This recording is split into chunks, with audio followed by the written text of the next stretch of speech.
रत्नाकर जी, मीरा शंकर जी, पप्पू अली जी, महेश पवार जी, काकड़ी जी और तमाम उनके सभी साथी आए हैं। मैं आप सबका अपनी ओर से भारतीय जनता पार्टी परिवार में सम्मिलित होने पर आप सबका मैं बहुत स्वागत करता हूँ, आपको बहुत बधाई देता हूँ कि आप सब भारतीय जनता पार्टी के परिवार के सदस्य बन गए, परिवार के अंग बन गए। भाइयों बहनों, आज पूरे देश के अंदर ही नहीं, पूरे विश्व के अंदर भारतीय जनता पार्टी आज पूरी दुनिया का सबसे बड़ा राजनीतिक संगठन है। सबसे बड़ी पॉलिटिकल पार्टी कोई पार्टी है पूरी दुनिया के अंदर तो भारतीय जनता पार्टी है। और हमारे प्रधानमंत्री श्री नरेंद्र मोदी जी के नेतृत्व में पिछले 11 वर्षों में जो अनेक निर्णय लिए गए हैं, उन निर्णयों के कारण से भारत की विश्व के मंचों पर अपनी एक साख बनी है, भारत की प्रतिष्ठा बढ़ी है, भारत की पहचान बढ़ी है। 2014 से पहले का एक कालखंड था जब दुनिया के बड़े मंचों पर, वैश्विक मंचों पर भारत अपने हितों की बात भी नहीं कर पाता था। भारत की पहचान ऐसे भारत के रूप में होने लगी थी कि दब्बू भारत, पिछलग्गू भारत और अपने हितों की बात भी न कर पाने वाला भारत। भाइयों बहनों, इस दब्बू भारत, पिछलग्गू भारत, अपने हितों की बात न कर पाने वाले भारत से आज दुनिया को नेतृत्व देने वाला भारत, और दुनिया के अंदर कोई भी घटना होती है तो पूरी दुनिया आज भारत के रुख का इंतजार करती है। भारत की वैश्विक शक्ति बड़ी है क्योंकि अनेकों अभियान आदि मोदी जी के नेतृत्व में आज देश के अंदर चले हैं, चाहे साइंस का क्षेत्र हो, टेक्नोलॉजी का क्षेत्र हो, आज इनोवेशन का क्षेत्र हो, हर क्षेत्र में भारत ने आज एक उन्नति की है, तरक्की की है, प्रगति की है, भारत को गति मिली है। कोई क्षेत्र ऐसा नहीं है आज जहां भारत का तिरंगा दुनिया में शान से न लहराता हो। लड़का हो या 3 तलाक पर रोक लगानी हो या हम सब के आराध्य देव भगवान श्री रामचंद्र जी का अयोध्या में भव्य और दिव्य मंदिर का निर्माण करना हो, ऐसे अनेक काम आज हमारे जितने देव स्थान हैं, धार्मिक स्थान हैं, सभी स्थानों का कायाकल्प हो रहा है। अगर मैं काशी की बात करूं, काशी में बाबा की नगरी में आज भव्य काशी और दिव्य काशी आदरणीय प्रधानमंत्री जी के नेतृत्व में बन गई। भाइयों बहनों, उज्जैन में महाकाल लोक बन गया। महाकाल में हमारे राज्य के अंदर चाहे वो बद्रीनाथ धाम हो, केदारनाथ धाम हो, इन सभी का नवनिर्माण, पुनर्निर्माण और मास्टर प्लान के तहत काम हो रहा है। वहीं आप ही सबके बीच में से निकलकर 5 साल बाद जो कैलाश जाने वाले तीर्थ यात्रियों का जो दल हमारे यहीं उनका टनकपुर केंद्र बन गया और यहीं से उनकी यात्रा का प्रस्थान हो रहा है। आज जबकि पावन कांवड़ यात्रा चल रही है, आदि कैलाश यात्रा चल रही है, कैलाश मानसरोवर यात्रा चल रही है, 4 धाम यात्रा चल रही है, और हमारे राज्य में 2026 में नंदा राज्यात यात्रा होनी है, 2027 में कुंभ होने वाला है, बड़ा कुंभ, हमारा कुंभ का आयोजन होने वाला है। आज पूरे राज्य के अंदर आने वाले हमारे पर्यटकों की संख्या बढ़ रही है, बड़ी संख्या में पर्यटक आ रहे हैं, तीर्थयात्री आ रहे हैं। भाइयों बहनों, की सुरक्षा हमारे लिए सबसे बड़ी प्राथमिकता है। अनेक प्रकार के प्रबंध कर रहे हैं। अभी अभी हमने ऐसे छद्म वेशधारी जो अपनी मूल पहचान छिपाकर, अपना वेश बदलकर, अपनी पहचान बदलकर धार्मिक लोगों को ठगने का काम करते हैं, उनकी धार्मिक भावनाओं को आहत करते हैं।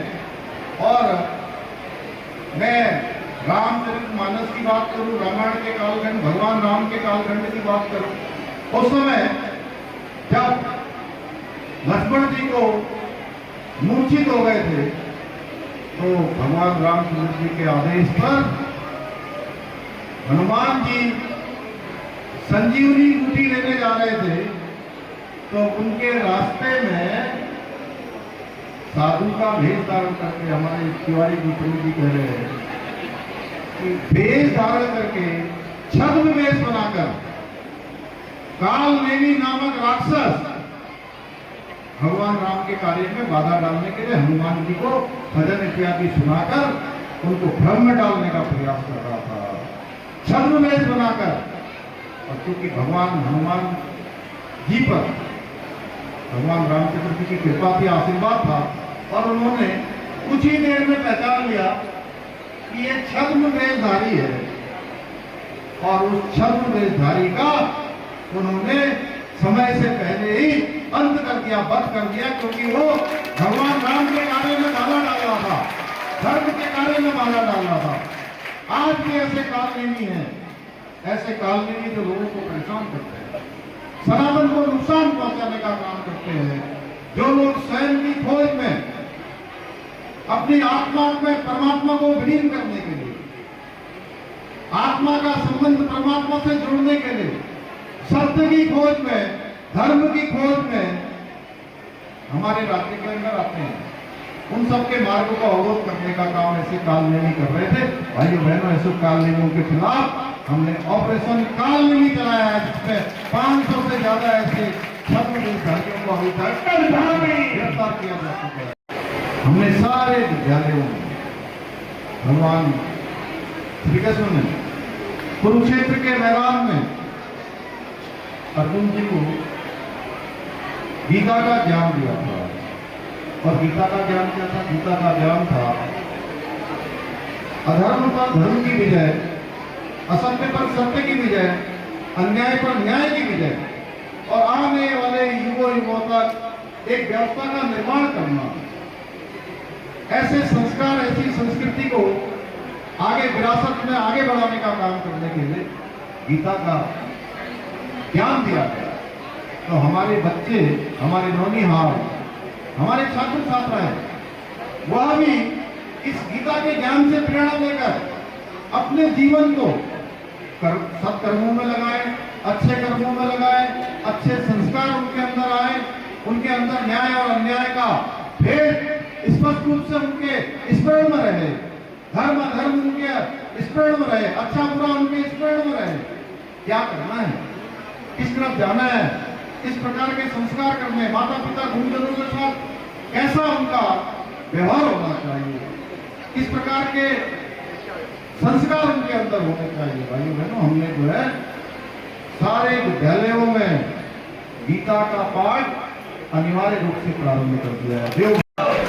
सख्त नकल का कानून लागू कर दिया। जो हमारे घर के बेटे बेटियां सरकारी नौकरियों में परीक्षा देने के लिए बैठेंगे, अब उनके चयन का मानक कोई भ्रष्टाचार नहीं होगा, कोई पेपर लीक नहीं होगा, कोई नकल माफिया नहीं होगा, कोई पेन ड्राइव से नकल करवाने वाला नहीं होगा। भाइयों बहनों, अब चयन का आधार केवल और केवल एक होगा, वो होगा योग्यता, प्रतिभा और क्षमता। जिसके अंदर योग्यता होगी, प्रतिभा होगी, उसको कोई रोक नहीं पाएगा। मैं इसको गिनाऊंगा भाइयों बहनों, को बहुत लंबा हो जाएगा।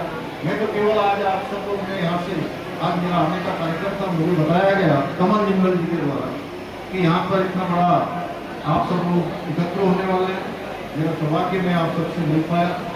आप सबको मेरी बहुत शुभकामनाएं, और इसके बारे में फिर चर्चा करेंगे। हमारा परिवार बहुत बड़ा हो गया, मुझे लगता है इतना बड़ा परिवार जो एक दिशा में चलता है, तो जैसी धारा चलती है उस धारा को, उसके वेग को और सीधी से आगे बढ़ाता है।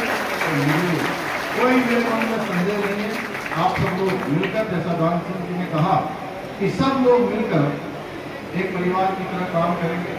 यहाँ पार्टी नहीं, ये परिवार है, ये हमारे संस्कार हैं, और हम इस भाव से आते हैं।